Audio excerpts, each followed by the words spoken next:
Buenos días. Vamos a hablar hoy un poquitito sobre la radiología del tórax normal y vamos a ver algunas imágenes de radiografía del tórax patológico. Bien, hay muchos métodos radiológicos para el estudio de las patologías respiratorias y cardiovasculares. La radiografía simple, que seguramente es una de las más antiguas, la radioscopía, la tomografía axial computada, la ecografía. La ecografía es muy útil en cuanto a divisar, diagnosticar derrames pleurales, efectuar punciones dirigidas de los mismos, y la resonancia magnética nuclear. Cada una de estas exámenes complementarios digamos, tiene virtudes y tiene algunos efectos colaterales. La radiografía simple, evidentemente, fue el primer método y es el primer método en muchos lugares, y es conveniente que así lo sea. Es mucho más económico, permite hacer un screening de un montón de patologías cardiovasculares, respiratorias, catastrales, y simplemente con una placa de tórax, frente y perfil nos va a brindar importante información acerca de dichas patologías. Debemos tener algunas condiciones técnicas para tomar esas radiografías. La radiografía, ya vamos a ver, tiene que tener algunas cualidades.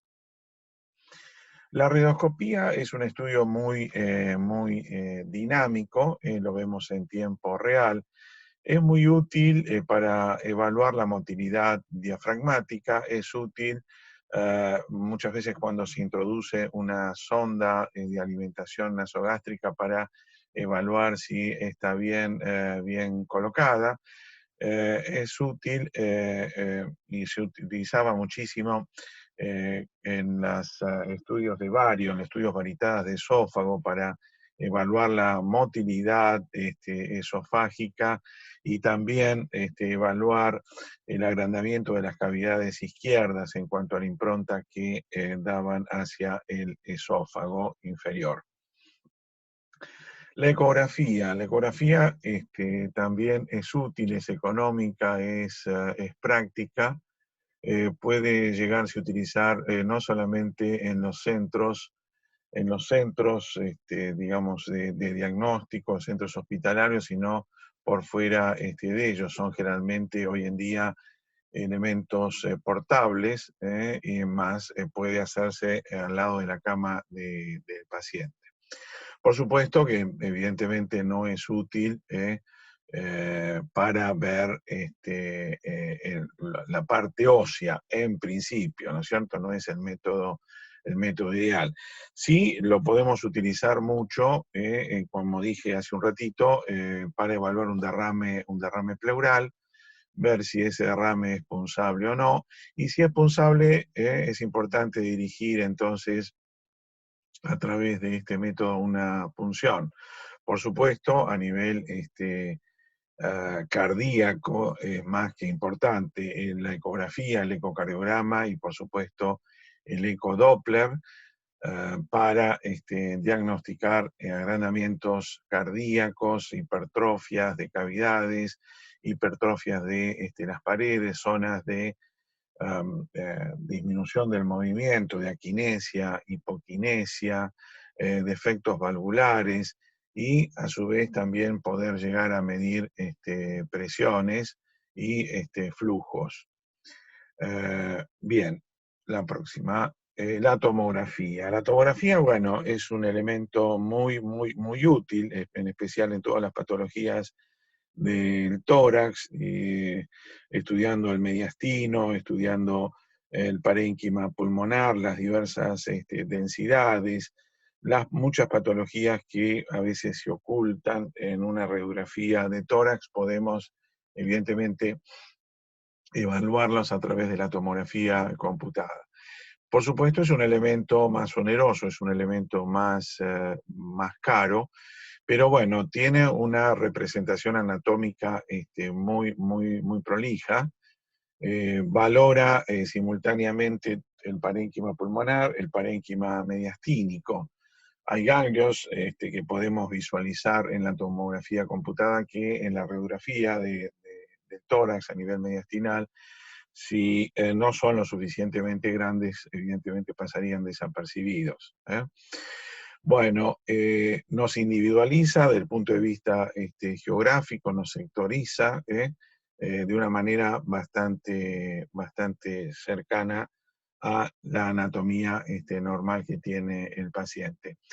Y a través del material de contraste iodado podemos visualizar las estructuras vasculares.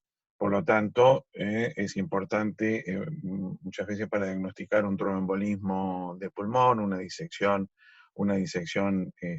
aórtica, evaluar determinadas estructuras o nódulos o tumores, si están vascularizados o no.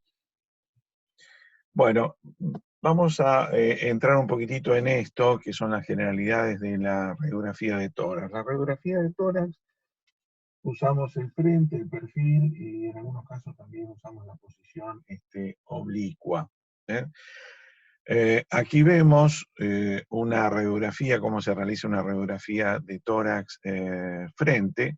El pecho del paciente está contra el chasis de la placa radiográfica.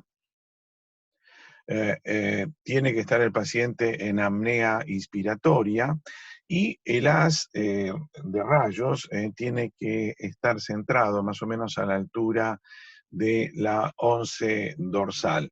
La distancia del tubo emisor de rayos con respecto al chasis aproximadamente debe estar entre 1,85 m y 2,85 m. Eso es la teleradiografía del tórax. La placa radiográfica debe incluir la totalidad del tórax, o sea, tenemos que visualizar los vértices pulmonares y los diafragmas y los senos costofrénicos.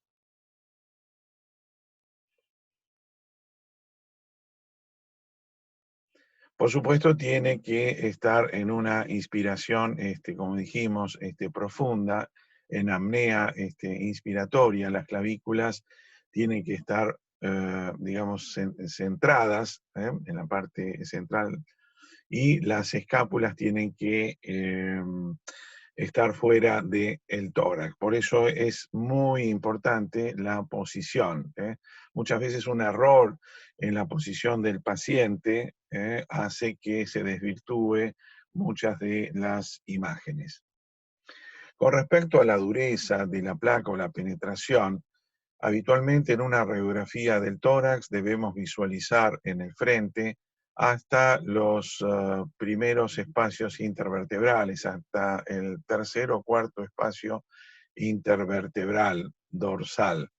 Si una placa es muy blanda, tiene poca dureza, poca penetración, el rayo, en general no se ven las estructuras vertebrales, las primeras estructuras vertebrales.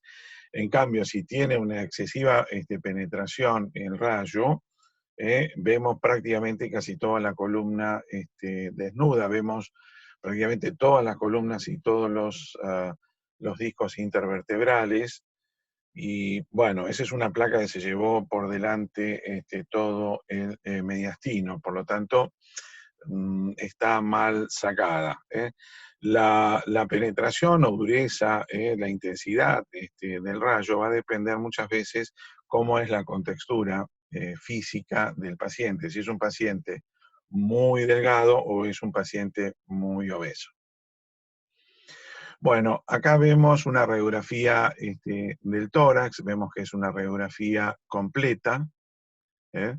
Es decir, vemos los vértices pulmonares perfectamente bien, vemos el hemidiafragma del lado derecho, hemidiafragma del lado izquierdo, y podemos visualizar bien los senos costofrénicos derechos y seno costofrénico izquierdo.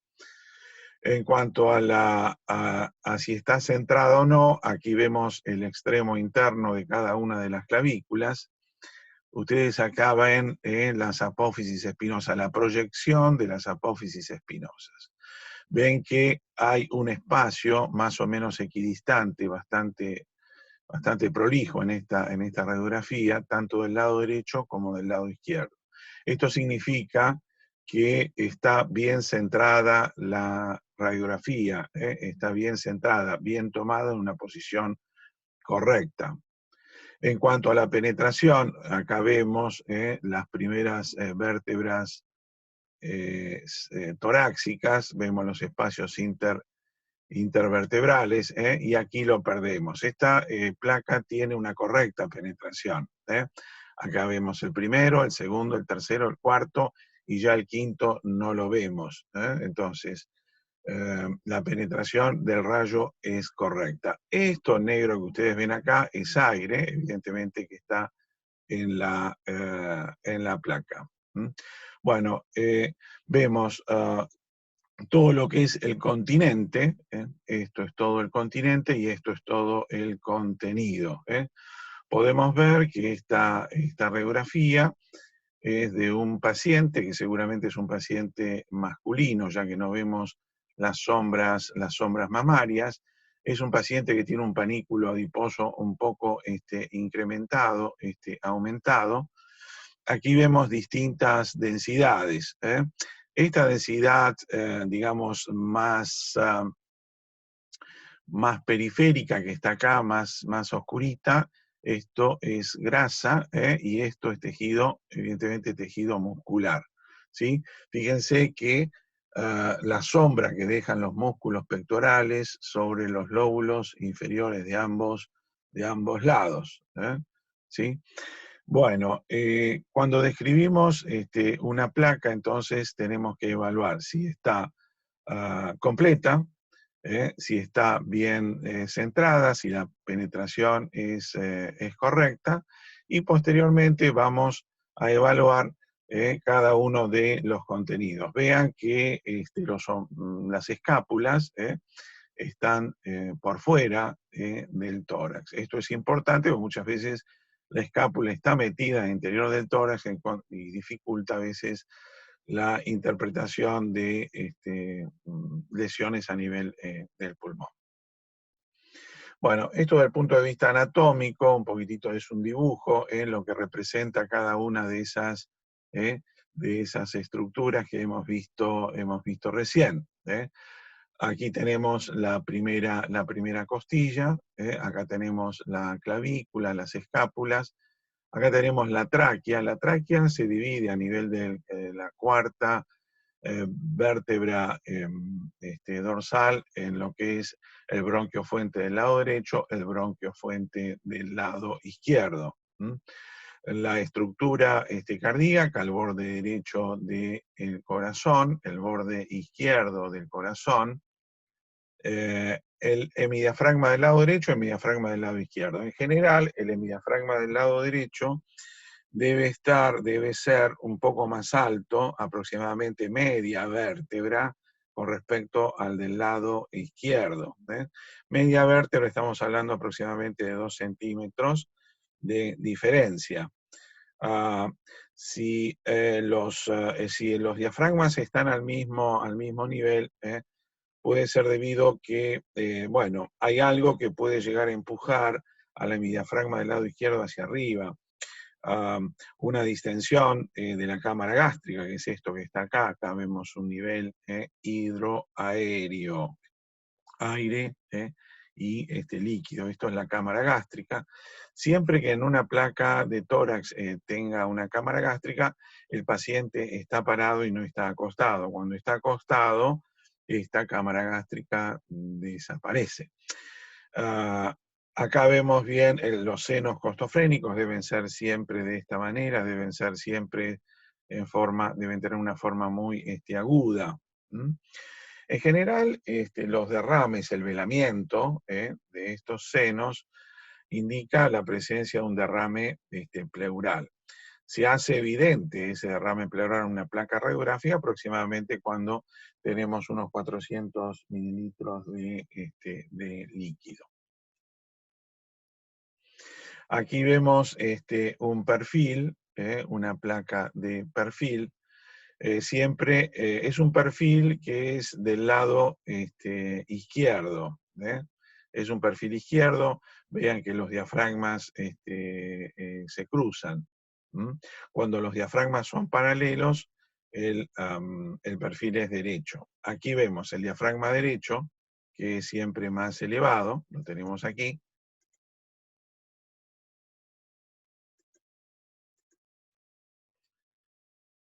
Diafragma del lado derecho, más elevado, y el hemidiafragma del lado izquierdo. Ustedes ven que aquí se cruzan. Bien, entonces decimos que esto es un perfil izquierdo. Bien, esto es el esternón, aquí estaría el esternón. Esto es la silueta cardíaca. Lo que contacta con el esternón en cuanto al corazón es el ventrículo derecho. En general, debe contactar con el tercio inferior. Cuando hay un agrandamiento del ventrículo derecho, ese contacto es mayor. Abarca el tercio inferior y parte del el tercio medio. Lo que vemos aquí es el espacio claro precardíaco, el espacio claro precardíaco. Nuevamente, cuando un paciente tiene un agrandamiento del ventrículo derecho, ese espacio precardíaco también disminuye. La salida de los grandes vasos, acá vemos la aorta ascendente, el callado, y la aorta descendente, ¿sí? Bueno, acá se proyecta la tráquea. Esto es la tráquea con la división de los bronquiofuente derecho, bronquiofuente izquierdo. Acá vemos los cuerpos vertebrales. Esto es el espacio claro retrocardíaco. Espacio claro retrocardíaco. Esto que está aquí es la aurícula izquierda. Recuerden que la aurícula izquierda es posterior. La aurícula izquierda es posterior, o sea que esto que vemos acá es la aurícula izquierda. Generalmente el espacio claro que debe haber entre el borde de la aurícula izquierda y el borde y la cara anterior de las vértebras es un espacio de una vértebra y media aproximadamente, ¿sí? Cuando ustedes tienen un crecimiento de la aurícula izquierda, este espacio claro, este espacio claro, disminuye, este espacio claro disminuye. Bueno, acá podemos también visualizar la cisura, esto es del lado, la cisura mayor, esto es la cisura mayor y esto es la cisura menor, ¿sí? Lóbulo superior derecho, lóbulo medio y todo esto es el lóbulo inferior, ¿ok? Bueno, esto un poquitito también visto ahora en una placa real. Bueno, esto está puesto a propósito. Fíjense que no es una placa completa, ¿sí? Es una placa donde ustedes no ven los senos costofrénicos. O sea, si tienen un pequeño derrame muy pequeñito, un velamiento, no no se ve. Entonces, es importante que las placas sean completas. Bueno, esto aquí vemos el vértice, vemos las clavículas, acá vemos las escápulas, el diafragma del lado derecho un poco más alto que el diafragma del lado izquierdo. Todo lo que es tejido, tejido adiposo. Acá vemos la primera costilla, acá vemos lo que es la tráquea, la división de la tráquea, bronquiofuente del lado derecho, bronquiofuente del lado izquierdo. En cuanto a la silueta cardíaca, vemos esta parte, esta línea, que es una línea generalmente vascular, de ingreso la vena cava. Acá vemos lo que contacta la parte inferior del corazón de la silueta cardíaca, que contacta con el diafragma, siempre es la aurícula derecha. Aquí vemos lo que es ventrículo izquierdo. Aquí vemos la aorta, el callado de la aorta, el botón aórtico, ¿sí? El botón aórtico, ¿no? Está siempre por arriba. Y cabalgando sobre el bronquio fuente izquierdo, se encuentra el tronco de la arteria pulmonar. Inmediatamente por debajo del bronquio fuente izquierdo tenemos la aurícula izquierda y la orejuela de la aurícula izquierda. Entonces, cuando un paciente tiene agrandamiento de la aurícula izquierda, hay un levantamiento de este bronquio, hay una horizontalización. Vean ustedes que si yo trazo una línea paralela al bronquio fuente izquierdo, generalmente caigo un poquitito por dentro del seno costofrénico izquierdo. En general aproximadamente entre 1 y 2 centímetros.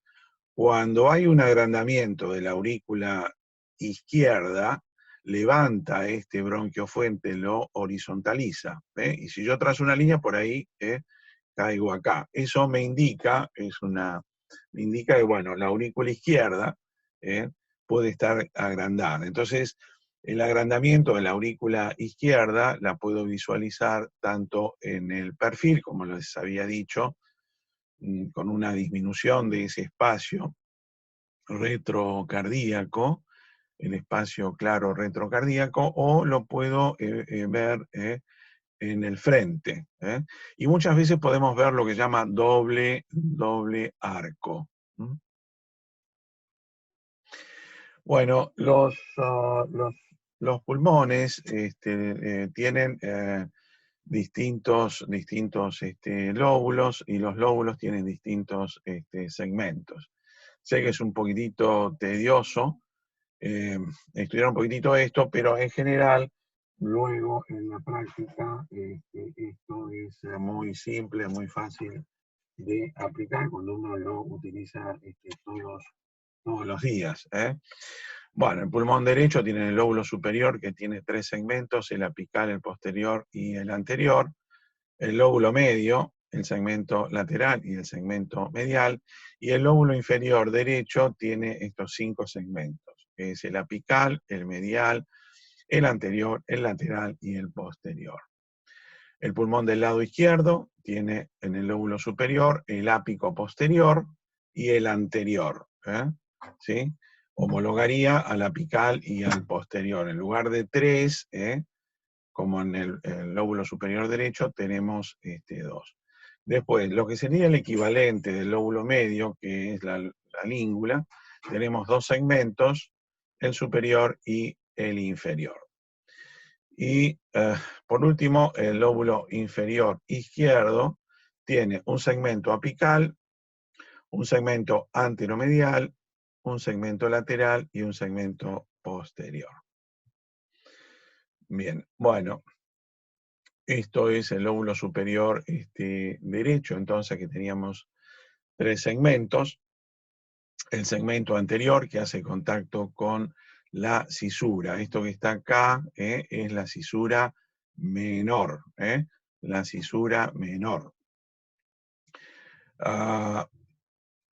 Aquí arriba, en contacto con el vértice y con el mediastino, tiene el segmento apical. Segmento apical, segmento anterior, y detrás tiene el segmento posterior. ¿Sí? El segmento posterior en el perfil, ustedes los ven aquí. Bien. Bueno, lóbulo inferior, aquí tenemos entonces la cisura menor. La cisura menor más o menos se proyecta en el cuarto espacio intercostal. Y aquí terminaría lo que es la cisura mayor en el frente. Entonces, tienen un segmento medial y un segmento lateral. Esto es en el frente, En el perfil siempre tenemos que tener el par radiológico. Aquí ven la proyección entonces del segmento medial y el segmento lateral. Bueno, el lóbulo superior izquierdo, en lugar de 3, dijimos que teníamos dos segmentos. El ápico posterior, que tiene contacto entonces con el vértice, y el segmento anterior. ¿Sí? Acá lo ven en el perfil, ¿sí? El segmento ápico posterior y el segmento anterior. Bueno, lóbulo inferior del lado derecho. Bueno, el segmento, lo que es el segmento apical, el segmento lateral, el segmento medial, el segmento posterior y el segmento lateral. ¿Ok? Recuerden que son 5 segmentos en el lóbulo inferior del lado derecho.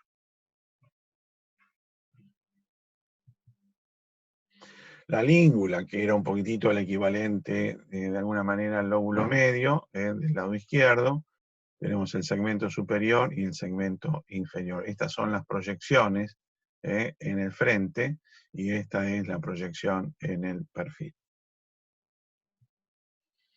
Lóbulo inferior izquierdo, en lugar de 5 teníamos 4. Acá vemos en el frente el segmento apical, el segmento anteromedial, el segmento posterior y el segmento lateral.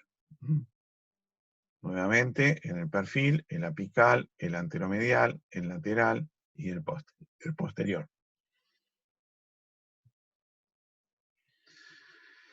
Bien, con respecto al perfil, el perfil hay dos perfiles, perfil del lado derecho, perfil del lado izquierdo. El perfil del lado derecho es el tórax, es el lateral del tórax derecho que va contra el chasis, y la incidencia del rayo es desde el otro lado, o sea, atraviesa el lado izquierdo primero y llega acá al derecho. O sea, decimos el determinado perfil derecho-izquierdo en base a qué lateral del tórax está en contacto la pared torácica con respecto al chasis. Bien, en general el haz está centrado a nivel de la sexta vértebra dorsal. Y también la distancia es la misma que en el frente. Para hablar de una teleradiografía de tórax, el tubo tiene que estar a una distancia de 1,85 m a 2,25 m. Bien, esto es una placa de tórax frente. El paciente entonces, la parte del frente del tórax está apoyada sobre el chasis de la placa radiográfica. Esto es el aparato de rayos que emite el rayo X, entonces tiene una incidencia póstero-anterior, ¿sí? Vean que el paciente tiene que estar en apnea inspiratoria, tiene que abrazar el chasis o poner las manos acá en las caderas, para tratar de que la escápula esté fuera de los campos pulmonares. Bueno, esto es una placa de perfil, en este caso es un perfil del lado izquierdo. Aquí tenemos un perfil del lado derecho. Bueno, esta es una posición que es una posición, se llama lordótica o una descentrada de vértice. Fíjense que el paciente tiene solamente apoyada sobre el chasis la parte superior del tórax y la parte inferior y la columna lo alejan del mismo. Esto se llama descentrada de vértice y se utilizaba muchísimo antes cuando se quería saber o se tenía sospecha de alguna patología del vértice pulmonar, en especial tuberculosis. Vean ustedes que es totalmente distinta a las radiografías anteriores. Vean cómo las clavículas están por fuera de los campos pulmonares y fundamentalmente de los vértices pulmonares. Recuerden que la tuberculosis tiene predilección por este sector de los vértices pulmonares, más que el derecho que el izquierdo, ¿eh? Y de esta manera, ¿eh? Digamos, un poco se sacaba de ese campo pulmonar la proyección de la clavícula sobre el mismo. Esta es una desentrada de vértice. Bueno, esta es una placa lateral, esta es una placa lateral, ¿sí? Bueno, esto se puede utilizar para evaluar un poco la cuantía de un derrame pleural, si es punzable o no. ¿Eh? Bien, bueno, acá vemos una placa lateral, ¿sí? ¿Ok? Lateral del lado derecho, ¿eh? El paciente está en decúbito lateral en derecho sobre el chasis, y vemos esto que está acá, que es una densidad homogénea. Esto es líquido, es un derrame pleural bastante importante. Los derrames pleurales que pueden punzarse son aquellos que tienen una altura mayor de 1 centímetro. Bueno, es una de las técnicas que podemos utilizar. También hoy en día se utilizan la ecografía para ver el grado de despegamiento que tienen. Pero bueno, si no tuvieran un ecógrafo, hacer una placa, en especial en esta posición, en aquellos pacientes que tienen un derrame no de demasiada cuantía como para evaluar si es punzable o no. Aquellos, entonces repetimos, que tenga una altura, el derrame, mayor de 1 centímetro, es un derrame punzable. Bueno, bien, bueno, un poco repasando lo que decíamos hace un ratito, vean acá que está centrada en la placa, acá vemos una línea media que pasa por las apófisis espinosas y vemos que los bordes internos de las clavículas son más o menos equidistantes. Podemos vislumbrar los primeros espacios intervertebrales, la penetración es correcta, diafragma del lado derecho, hemidiafragma del lado izquierdo. Vean que están casi al mismo nivel, ¿no? Habíamos dicho anteriormente que debería haber una diferencia más o menos de media vértebra, 2 centímetros, en la altura del diafragma derecho con respecto al izquierdo. Aquí están aproximadamente al mismo nivel. ¿Por qué? Bueno, esto que ven acá no es cámara gástrica, sino que es intestino, es el ángulo esplénico del colon. Hay una distensión que hizo que se elevara mi diafragma. Acá vemos la entrada de los grandes vasos, acá vemos la salida de la aorta torácica ascendente, la aurícula del lado derecho, ¿eh? Eh, el tronco, acá vemos la aorta, digamos parte del callado aórtico, acá vemos la pulmonar, las ramas de la pulmonar, el ventrículo derecho, y estos son los cilios. Los cilios tienen estructuras vasculares, arteriales, venosas, y tienen estructuras también aéreas. El hilio del lado derecho, que se ve muy bien, y en este caso se ve también muy bien el hilio del lado izquierdo. En general, es a veces dificultoso en el frente ver el hilio del lado izquierdo, y generalmente uno debe evaluarlo en una placa de perfil.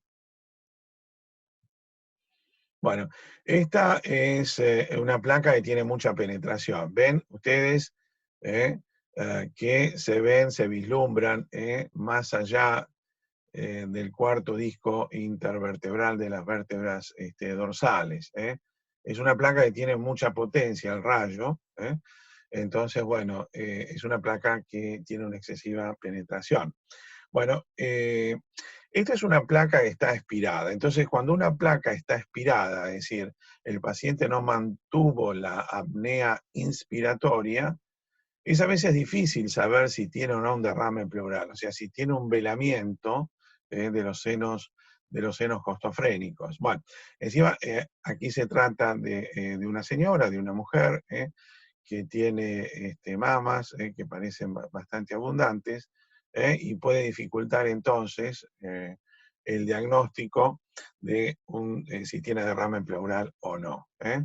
Aquí es una placa expirada. Recuerden que las placas tienen que estar en apnea inspiratoria. Bueno, esta es diferente, pero evidentemente también tiene un exceso de penetración de rayo. Bueno, el borde de las escápulas, el borde espinal de las escápulas, recuerden que tiene que estar siempre fuera del tórax, de los campos pulmonares.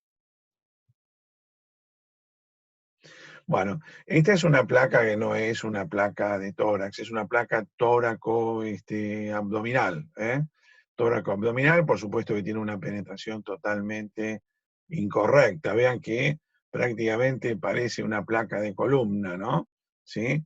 Donde pueden visualizar todas las vértebras, incluso parte de las vértebras lumbares. Bueno, esta es una placa que está mal hecha.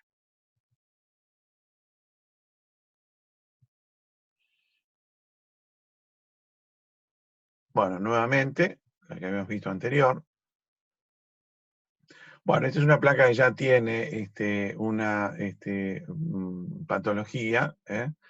Esta placa puede ser está un poquitito rotada, ¿no? Vean que hay un poquitito de rotación hacia la izquierda.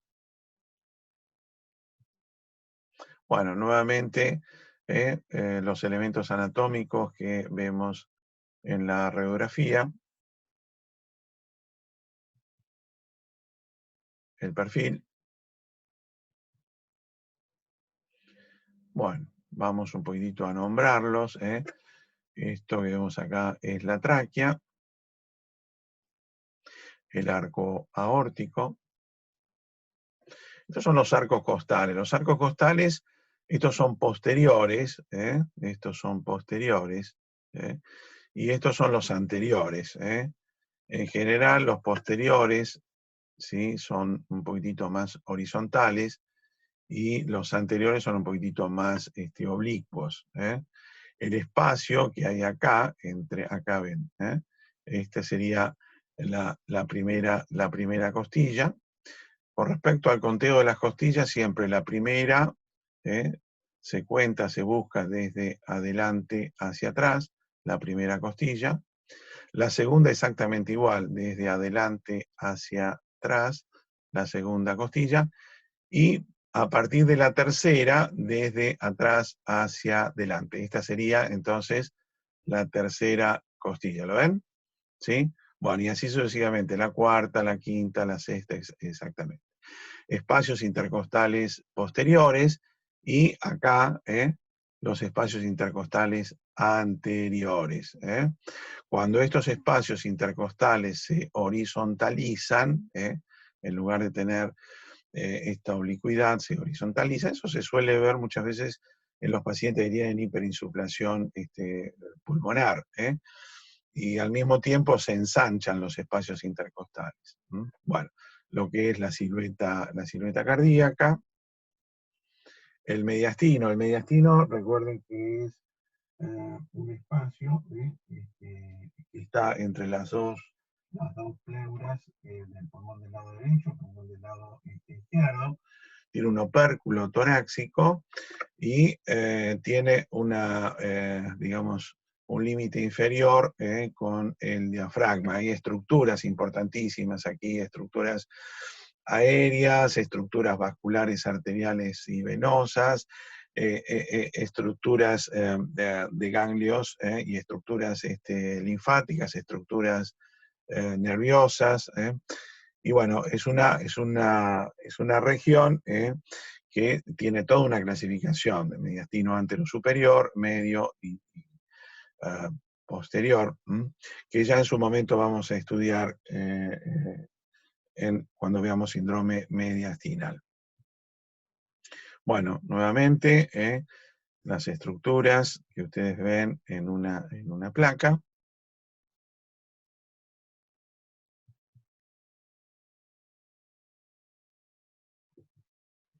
Primer arco del lado izquierdo, botón aórtico. Segundo arco, la arteria pulmonar principal. Por debajo del bronquio fuente izquierdo, la orejuela izquierda y lo que es ventrículo derecho. Entrada de los grandes vasos, aquí esta línea, entrada de los grandes vasos venosos, Esto que vemos acá es el callado de la aorta y esto es la aurícula derecha. Siempre recuerde, lo que contacta con el diafragma del lado derecho es la aurícula derecha, los cilios, ilio del lado derecho, ilio del lado izquierdo. Senos cardiofrénicos, ángulos costofrénicos.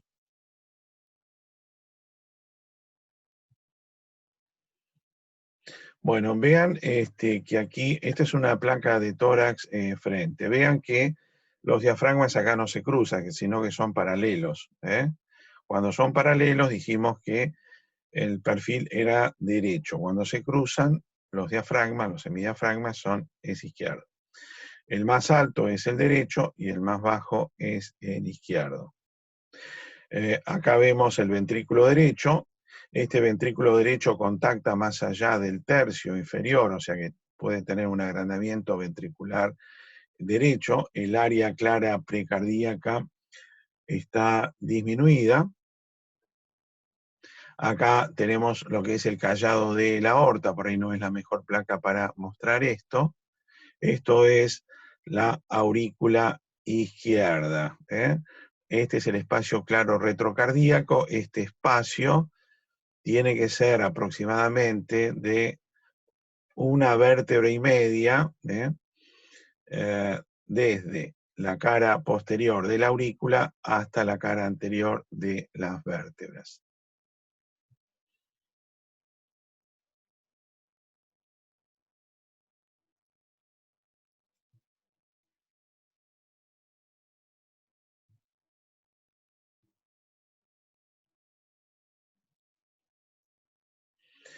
Bueno, esta es una varitada de esófago, es una placa que se utilizaba mucho, se sigue utilizando para evaluar un poquitito todo lo que es patologías esofágicas, y también en cardiología se le utilizaba mucho para evaluar si había agrandamiento de la aurícula izquierda.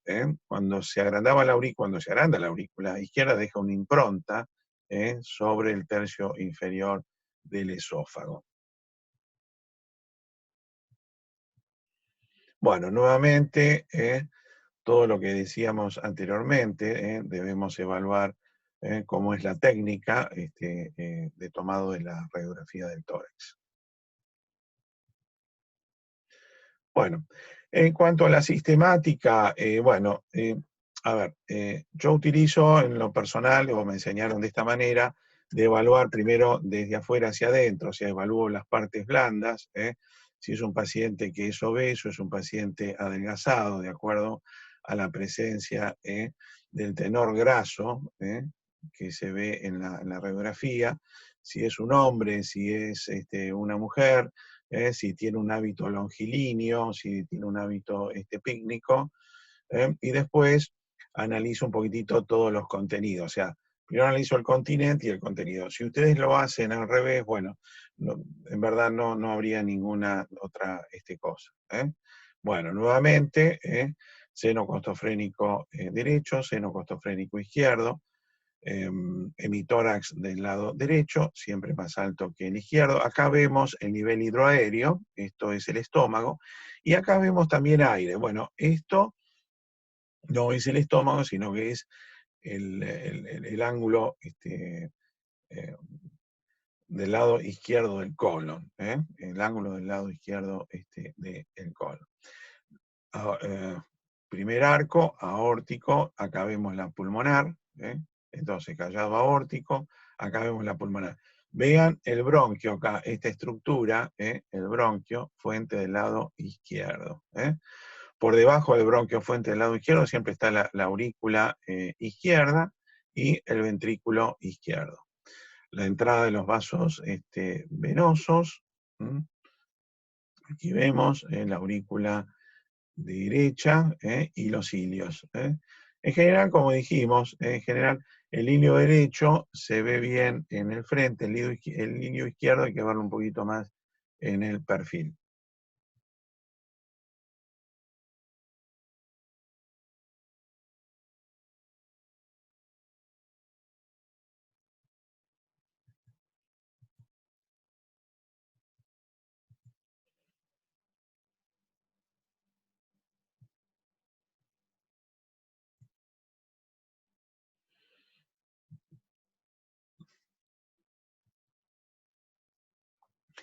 Bueno, ¿cómo evaluamos si el paciente tiene cardiomegalia radiológica o no? Bien, primero trazamos una línea media. Esa línea media en general coincide con las apófisis espinosas. Trazamos esa línea media, ¿sí? Es una línea longitudinal. Y después trazamos una línea horizontal, transversal, ¿sí? Esa línea transversal une entonces las dos paredes del tórax. Entonces, una línea longitudinal y una línea transversal. ¿Sí? ¿Ok? Esto nos va a dar lo que se llama el índice cardiotorácico. ¿Cómo tomamos el índice cardiotorácico? Bueno, primero, trazamos esta línea y hacemos una sumatoria de la distancia desde la línea media hacia el borde más alejado hacia la derecha y lo sumamos al borde más alejado del lado izquierdo. ¿Ok? Bueno, y tomamos la distancia que existe entre la pared del hemitórax del lado derecho más la distancia de la línea media hacia el borde más externo de la pared del emitor del lado izquierdo. Y tomamos los números y hacemos el índice cardio torácico. El índice cardiotorácico. El índice cardiotorácico, en el numerador, ponemos la sumatoria de A y B, y en el denominador el diámetro que existe entonces entre ambas, la distancia entre ambas paredes del tórax con respecto a la línea media. Bien, ok. Bueno, ese índice en general tiene que estar por debajo del 60%. Ese índice en general tiene que estar por debajo del 60%, 50%. En general, si es mayor al 60%, hablamos de cardiomegalia.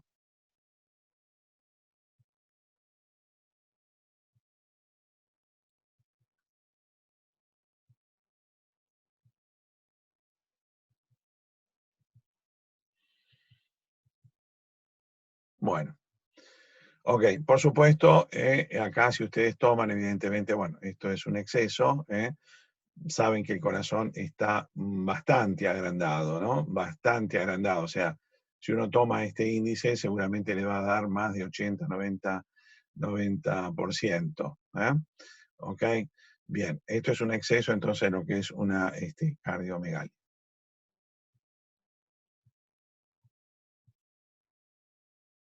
Bueno.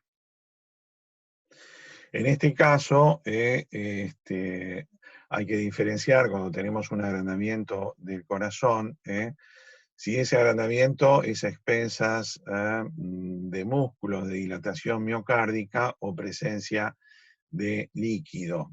Generalmente, cuando los pacientes tienen un aspecto como en botellón, digamos, no se pueden visualizar bien todos los arcos cardíacos, y tiene un aspecto en botellón y con pulmones muy claros, uno debe de sospechar si no se trata de un derrame pericárdico importante. Por supuesto, eso está en un marco de referencia de otros datos y otros signos clínicos, ocultatorios, eléctricos, percutorios, etc.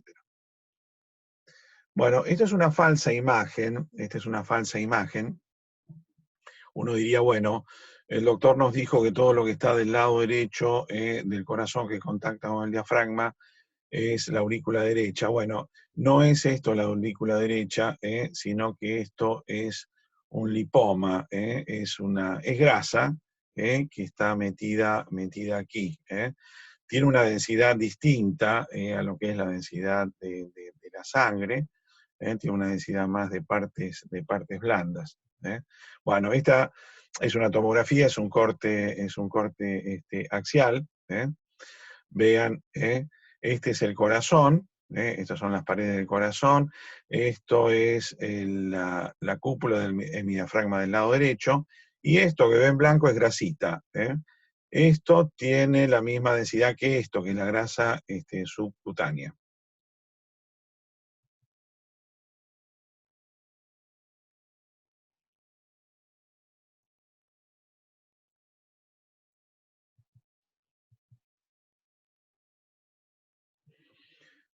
Nuevamente, vemos una línea muy finita, muy pegadita acá a la tráquea, la vena cava superior, la aurícula derecha.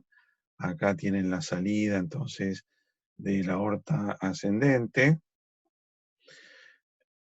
Acá ven el botón aórtico, la arteria pulmonar. Fíjense que está, acá tiene el bronquio fuente del lado izquierdo, siempre por arriba. Esto es la arteria pulmonar. Aquí estaría la aurícula izquierda, la orejuela de la aurícula izquierda y ventrículo izquierdo. Nuevamente, el diafragma del lado derecho, más alto, el diafragma del lado izquierdo. Cámara gástrica, ven un nivel hidroaéreo, y esto que ven acá oscuro, lo oscuro siempre es aire, este es el ángulo esplénico del colon.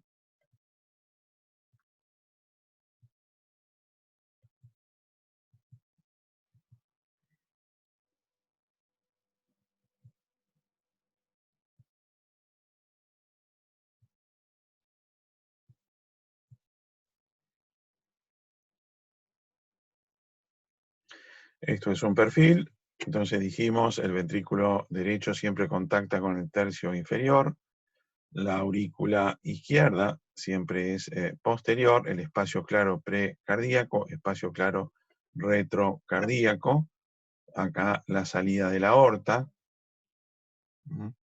Bien, esto entonces acá lo ven en una resonancia del corazón, las estructuras.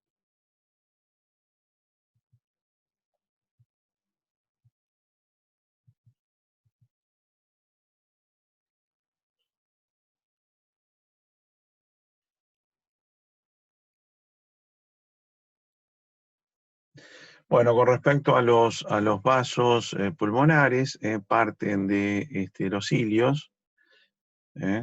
Parten de los cilios, acá se ve bien la trama. Generalmente siempre en contacto con un vaso existe un bronquio. ¿M? Siempre las bases pulmonares son las que están mejor perfundidas con respecto a los vértices. Vean que los vértices, los lóbulos superiores son más claros y los lóbulos inferiores vemos mejor los vasos. Normalmente hay una alteración de la BQ, ¿no es cierto?, a nivel de los lóbulos superiores. Cuando existe hipertensión venocapilar, hay un ensanchamiento de esos vasos a nivel de las bases y existe una inversión del flujo también hacia arriba. Eso se ve cuando existe insuficiencia cardíaca, ¿ven? Izquierda, lleva a esta condición.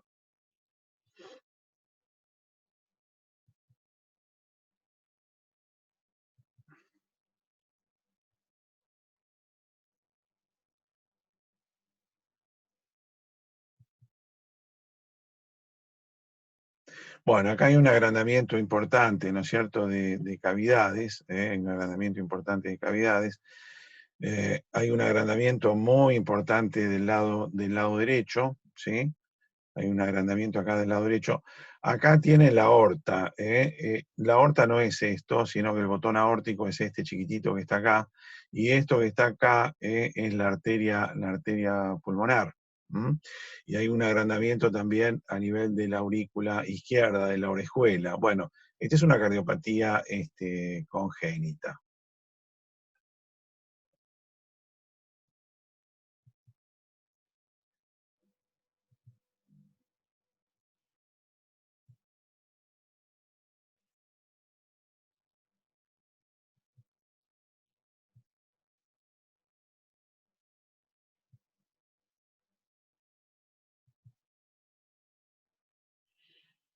Bueno, esta es una mala radiografía, bueno, no es ni una teleradiografía, es un paciente que está en muy malas condiciones, añosos.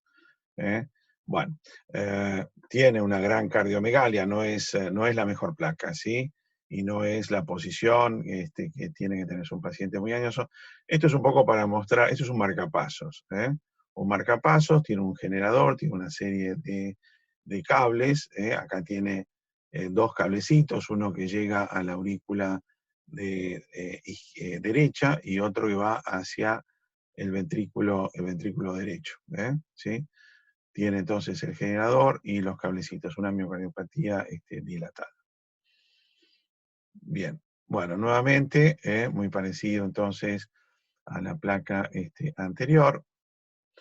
Recuerde que cuando se agranda el ventrículo derecho, el corazón, la punta del corazón se va hacia afuera y hacia arriba. Cuando se agranda el ventrículo izquierdo, la punta del corazón se va hacia afuera y hacia abajo.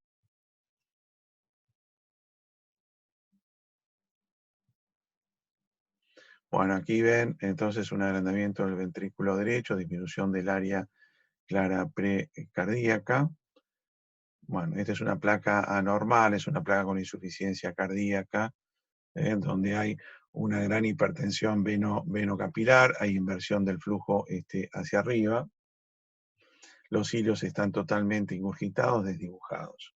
Es un paciente que está en terapia intensiva, con electrodos puestos, con monitoreo puesto.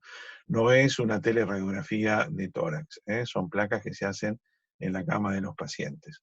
Bueno, esto es un exceso, hay un derrame pleural bilateral a predominio del lado derecho, ven los cilios tipo en mariposa totalmente ingurgitados y hay una inversión hacia los vértices, una placa de insuficiencia cardíaca congestiva avanzada. Bueno, esto que vemos acá es lo que se llama hemitórax opaco. Hemitórax opaco. Ven que prácticamente no existe aire, no hay aire en el hemitórax del lado izquierdo. Cuando uno tiene esta patología de hemitórax opaco, debemos sospechar dos cosas. O es un derrame pleural masivo, o es una atelectasia masiva. ¿Sí? Vean que aquí, ¿cómo sabemos eso? Bueno, en general, cuando hay una telectasia en la masiva, todo lo que es el mediastino se desvía hacia el lado de la telectasia. Esa disminución de volumen, ese colapso de las unidades alveolares, hace que todo el mediastino, todas estas estructuras mediastinales se desvíen hacia el lado de la telectasia. Al revés, cuando ustedes tienen un derrame pleural masivo, todo el mediastino se desvía hacia el lado contrario. Bueno, vean acá que esto es del lado, entonces, un hemitórax opaco del lado izquierdo, y todo el mediastino, el corazón, está desviado hacia la derecha. Esto es un derrame pleural, ¿sí? ¿Sí? Un derrame pleural masivo. Generalmente cuando tenemos un derrame pleural masivo, debemos sospechar si esto no es neoplásico o no es una tuberculosis. En la insuficiencia cardíaca, recuerden que en general los derrames pleurales son bilaterales o a predominio derecho. Si solamente es izquierdo, eso no es por insuficiencia cardíaca. Hemitórax opaco, ¿sí? Desviación del mediastino, todas las estructuras mediastinales, aéreas, vasculares hacia el lado contrario. Esto indica un derrame pleural, ¿sí? Masivo. Bien, bueno, esto es otro derrame pleural, pero no de esa cuantía. Ven que hay una densidad, una hipodensidad, todo lo que ustedes ven blanco, una hipodensidad bastante homogénea, y generalmente tienen esta línea. Esta se llama línea de Damasio. Esto se ve en los derrames pleurales típicos. Vean que, digamos, el borde mediastinal, el lado mediastinal del derrame, está en una altura menor que el borde torácico del derrame. Línea de Damasio-Ellis. Derrame pleural importante del lado izquierdo. Fíjense que del lado derecho no hay nada. Bueno, esto también, cuando uno tiene esto, bueno, tiene que evaluar si es un trasudado o exudado. En general, recuerden que los trasudados son bilaterales, y cuando es por insuficiencia cardíaca es bilateral o a predominio del lado derecho. Esto probablemente no sea por insuficiencia cardíaca. A pesar de que no tiene todo el hemitórax comprometido, Hay una desviación del mediastino, de las estructuras mediastínicas, hacia el lado contralateral. Bueno, esto que vemos acá, vean esto. También hemitórax opaco, todo el aire está reemplazado por una estructura hipodensa. Vean bien estos vértices. Este vértice está colapsado. Normalmente el pulmón del lado derecho tiene que tener más aire que el del lado izquierdo. El lado izquierdo está ocupado por la silueta cardíaca. Acá vemos un colapso. Vemos un colapso. Vean bien la diferencia de estos dos lóbulos superiores. Cómo está colapsado. Y el mediastino está desviado hacia el lado de la afectación. Esto indica que esto es una telectasia masiva. Una telectasia masiva. Algo obstruye el bronquio principal del lado derecho, se ha tapado, se ha obstruido y ha habido un colapso de todas las unidades aéreas.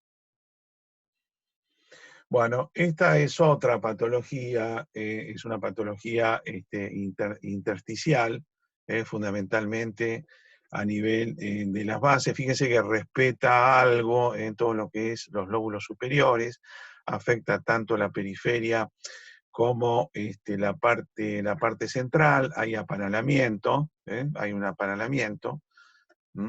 Esas estructuras que ustedes ven acá, hay un cierto apanalamiento de paredes finas. Bueno, esto es una placa de una fibrosis pulmonar idiopática avanzada. Bueno, esto que vemos acá es un síndrome de condensación, ¿sí? Acá tenemos la cisura menor. Recuerden, en contacto con la cisura menor estaba el segmento anterior del lóbulo superior del lado izquierdo. Hay una condensación con imágenes lineales aéreas, Esto se trata de una neumonía bacteriana, ¿sí? Clásica del segmento anterior del lóbulo superior izquierdo. ¿Sí? Entonces hay una hipodensidad, hay imágenes aéreas, que son los bronquios que todavía están permeables, como si fueran líneas o vías de trenes, ¿sí? en su interior. Y hay una imagen de condensación entonces alveolar. Bueno, esto es una masa. Hablamos de masa cuando tenemos una tumoración mayor de 3 centímetros de diámetro. Esto es una masa bastante grande, homogénea, ¿sí? A nivel del lóbulo superior izquierdo.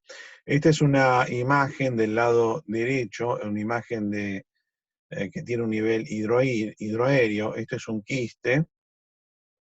Este quiste se avenó a un bronquio. Esto es un quiste hidatídico.